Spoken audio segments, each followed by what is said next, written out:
Hey folks, this is Jake here at Canadian Cutting Edge, and today is going to be a little bit of a twofer video. Hopefully it doesn't get too long. We're going to talk about this knife I'm reviewing, the Ganzo Firebird FH61. I just noticed the FH71 on Ganzo Knife's website. Not in stores yet, but there's another one coming out.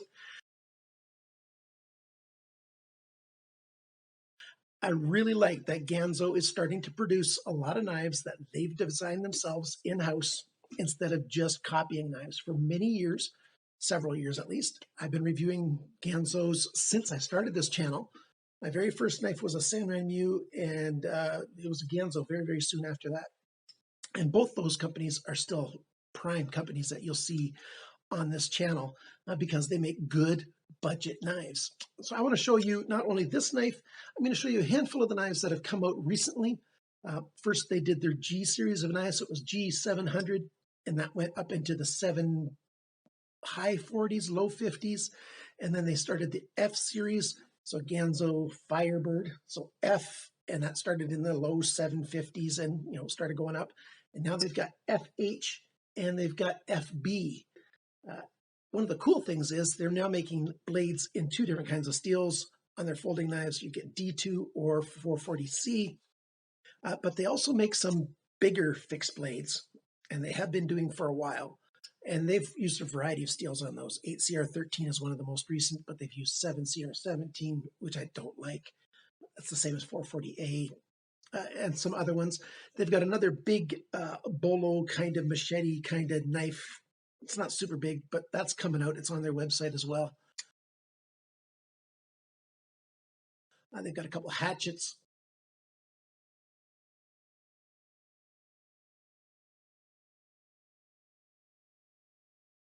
And all kinds of stuff.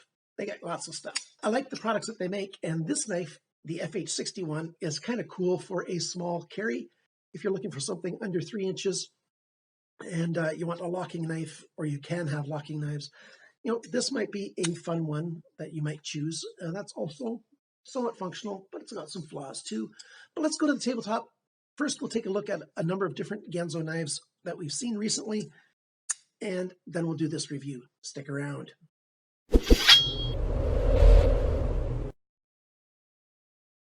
First, let's take a look at what got me hooked on Ganzo to start with. That was this knife, not this specific one, but this model, the 704, G704. I just tried to cut myself.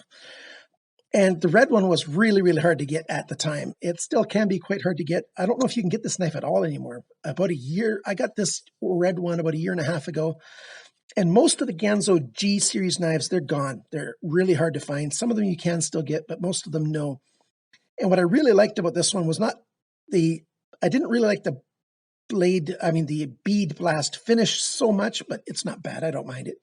Just the general comfort in the hand, this thumb riser with really good jimping, and then just a great blade shape, almost like a spear point. So this drop here and the belly here are almost mirrored.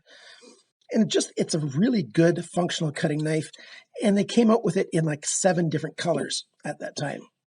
The other one that I liked an awful lot is the 727, G727. This one's in wood, genuine wood on here. And I refinished it, and I didn't do a good job of it. I'm going to have to refinish it again, refinish the wood. But you've got a beautiful wood grain finish, or you can get it in G10. It's in between the size of the Ontario Rat 1 and the Ontario Rat 2. This comes sort of in between that size, and it is super comfortable. The size is just perfect for a lot of people. So that's what got me into Ganzo, and I really liked it. You can't find these anymore. I don't think you can get the 704 at all either. One of the older Ganzos that I really love that you can still get every once in a while, and they come out really cheap, like 15 bucks, is this frame lock version right here. This is the 723, and it sometimes comes out, it's coming out less and less often, but it's a really cool knife. The frame lock, you've got wire EDM, that super thin line right there on that frame lock, that's the cutout for the frame lock arm. You hardly see knives for $100 that use wire EDM technology to cut through. They've all got a wide cut for the frame lock. Maybe not 1/8 of an inch, but at least a 1/16, and usually more than a 1/16. So what they're using is really modern technology, and this was made several years ago. There's over travel stop built in. The pocket clip is right, tip down only. So that's not that great. But for $15, you get a really high quality frame lock, and the pocket clip's very functional, and a big, high, flat grind 440C steel. This is a really good knife for the price, if you don't mind frame locks. But what are they doing nowadays? Well, they're finally doing some small fixed blades. Sanrenmu learned that lesson. They've been doing a lot of fixed blades in the last 12 to 18 months. Ganzo's getting it, I hope, with this guy. I still have to review this one. This one's got 9C or 18 MOV steel. This is the FH805. But this is a nice knife. It's weird. It's got a pocket clip on the sheath. It's kind of interesting. But of course, with those two holes there, you could put something else in there, put a dangle sheath on or something. I don't know if I've reviewed all of these. I know I've not reviewed all of these. Here is the FH61, which is a really nice classic kind of knife. I've not yet reviewed this guy. This is the FB763, and I've got this guy also in a black, and I'll be reviewing that fairly soon. This guy, I don't think I've done a video on this one. Did I? Yeah, FB765. I've made the video. Yes, I have. I think I posted it too. So there's another one of those. This one's 440C. And then they've got some D2 stuff. They've got stuff like this, which is kind of fun. This is the FH31. You've got this guy. This one's very popular. This was the FH21. So it's the second one of their D2 knives that came out. Really good access to the liner lock release right there. And good action, very comfortable knife. They also made it with right side only pocket clip. And then they got a little guy. This is the FH51, and that's also D2 steel. And again, pocket clips just on one side, sort of rounded over. This is the gray-blue color that they've come out with, and it sells out very quickly. This knife that I'm reviewing today, it's sold out at PowerCutlery in this color. That's too bad. That's a really good color. So that's a smaller one. And then they've got another smaller one as well. I like that they're doing several smaller knives. Oh, no, that's the same thing. It's the FH51 that I've got in two colors. So I'll definitely be able to sell one of these off. I really prefer to sell to Canadians because Canadians are having a very tough time getting foldering knives, especially flipper knives, into Canada. Our Border Services Agency keeps on confiscating knives, even though they're totally legal in our country. And at least that's my perspective of the law and what I've seen judges actually rule on. A knife like this is totally legal within Canada, but I'd be happy to, sell one of those, no problem. So that's the stuff that's been going on. And especially I like that they're doing some of these small EDC knives. So let's take a look at this guy, the 61 FH61. Let me clear off the table and we'll get right into it. I think the color's a little off. Let me see if I can fix the color here. There, I think that's better. That's a little more like the real color. This is that OD green kind of color that you've seen around for quite a long time. We've got recessed liners. That means they're inset there, so you can't see the liners on the top edge here. I like recessed liners. We've got right hand deep carry pocket clip. I wish there was a left option. There's just no reason not to put left on there. We've got lefties who do okay with, right-handed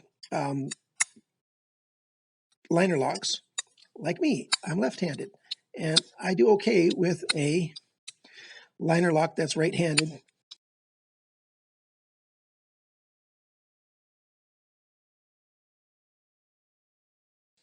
And I personally do just fine with a right-handed pocket clip as well, but there's some lefties that really want a left-handed pocket clip. I don't mind this in my left pocket.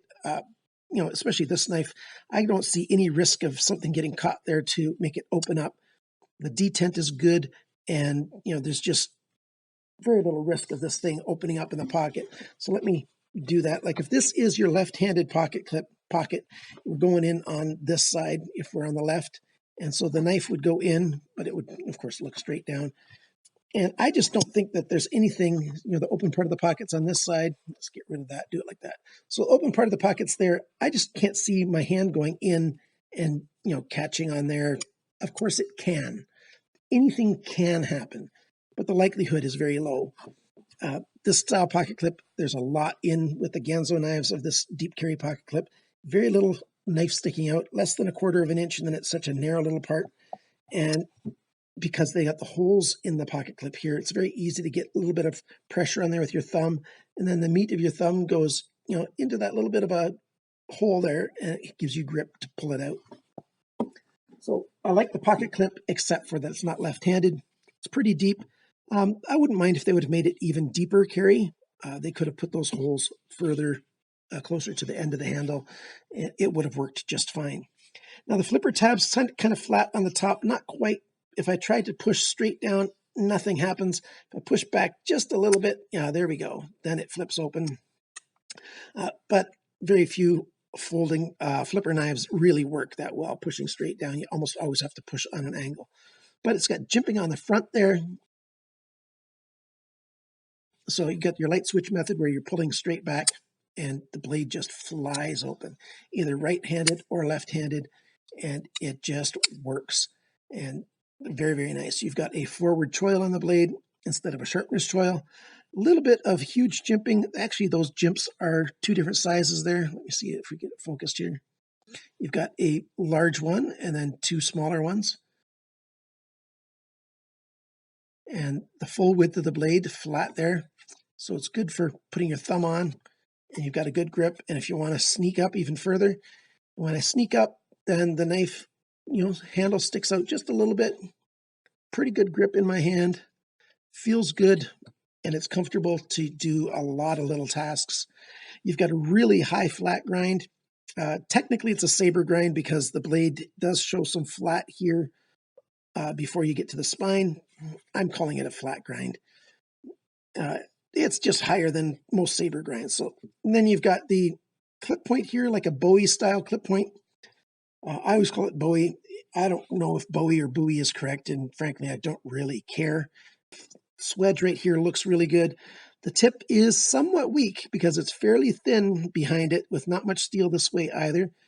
So just like with every knife, don't pry with your knives is my suggestion.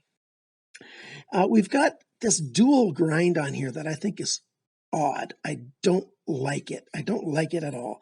We've got this rounded belly here, and then there's a transition point right here and a relatively flat section here. It does have a bit of a belly, but it's relatively flat. That transition point there is so gradual that the first or second time you sharpen this knife, when you sharpen it on your own, you're going to get rid of that and there'll be no distinction. Chances are very high that that's what's going to happen when you sharpen it. When I sharpen this knife, I'm going to ignore that transition and I'm just going to turn it into a belly. You know, because trying to keep it is going to be next to, well, it's going to be super difficult, and I don't see any good reason to keep a transition right there between the 2 grinds.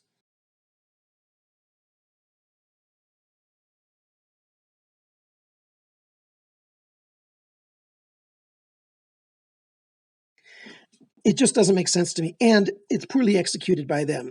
You know, on the one side, on this side, this grind takes precedence all the way to the end, and on this side, this grind is the last grind that they did. So if they're going to do it this way with a transition, they should do it consistently. Either grind this face last or grind this face last. Not one way on one side and another way on the other side. Let's get back on the handle. The handle general shape, you know, it comes back so it really fits well in the back of a hand. And then the belly is curved in. Your flipper becomes a guard, so you can get a very secure grip on it. If you stay on the guard, even with 4 fingers, you know, 3 fingers and a thumb, you get a really secure grip. Your pinky rests right up there a little bit. And, you know, you get a solid grip on this knife, and especially if you cinch forward. You can do a lot of hard pushing on, you know, if you're cutting small things. Good EDC kind of knife. The back spacer here is also the lanyard hole. I really like that inset kind of lanyard hole. So that when you put your strapping through here, whatever you use, either a leather strap or you use paracord or something, you know, it's not going to bulk out on the knife handle. It's just going to stay right in here and come back up on the sides. Beautiful way of doing a lanyard hole. I like it a lot. And there you go. Oh, the relief for the liner lock release, there's a little bit of a grind on the side of it right there. It's really easy to actuate and release the blade. There's enough steel available for your thumb to get at when you're, either left or right-handed to, close the knife. The detent is very good on this knife. Listen to this. It just sucks it in that last little bit. And it's hard to get it open. It won't accidentally open on you, at least not easily. And that makes the flipper flip so well. No blade play side to side. Lockup is exactly where I want a brand new knife to be on a liner lock. And when you close the knife, blade centering is very, very good indeed. So let's set up for all the dimensions now.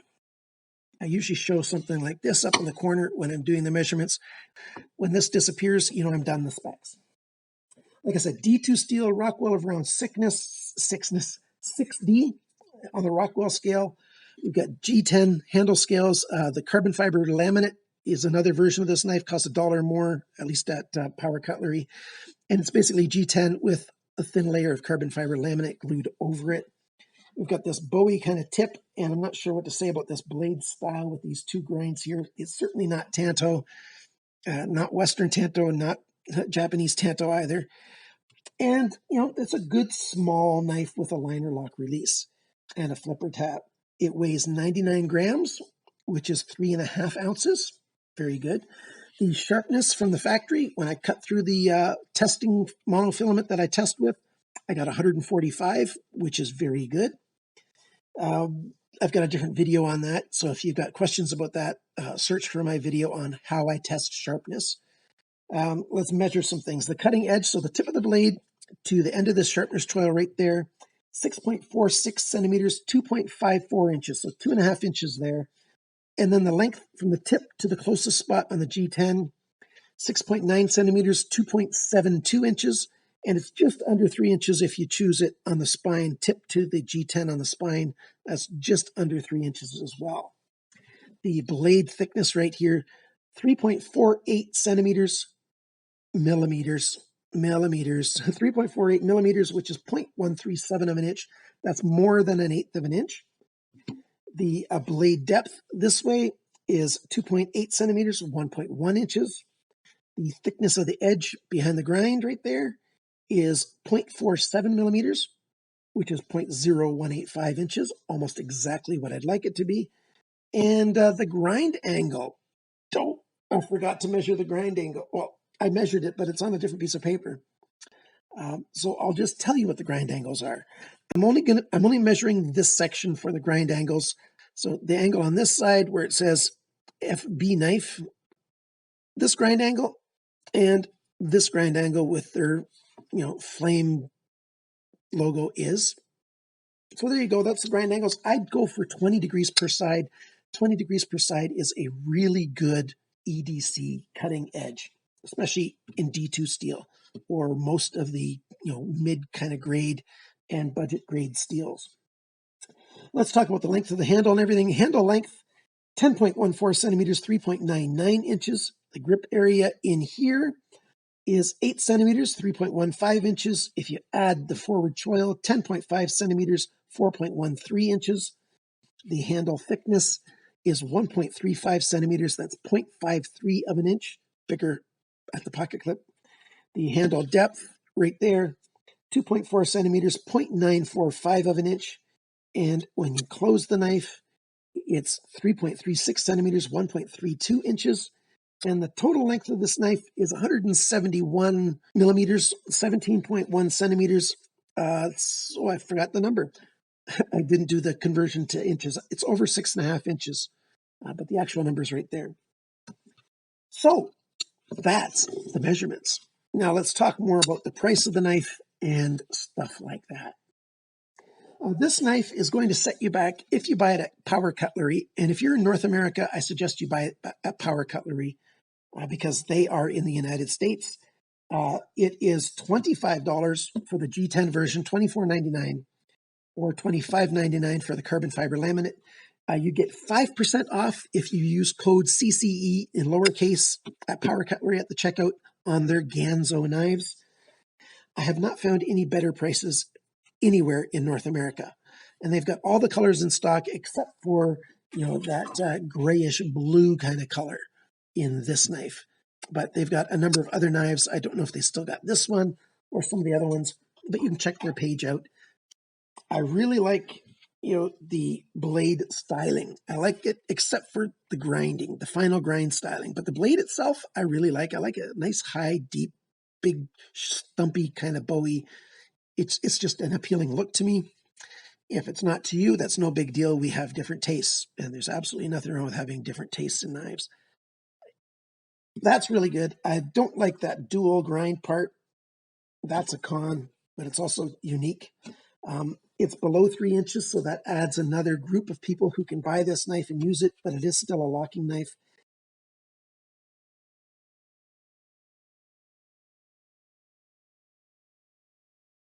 It's comfortable in hand. It's comfortable when you use the forward choil. That's good for both grips.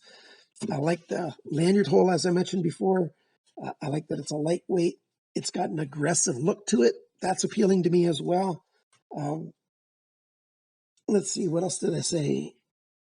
Oh, I'm glad that Ganzo is continuing to make their own styles of knives instead of just copying other knives, so that's a good thing. And the action on it, it's got, well, let me show you the insides of the knife right now.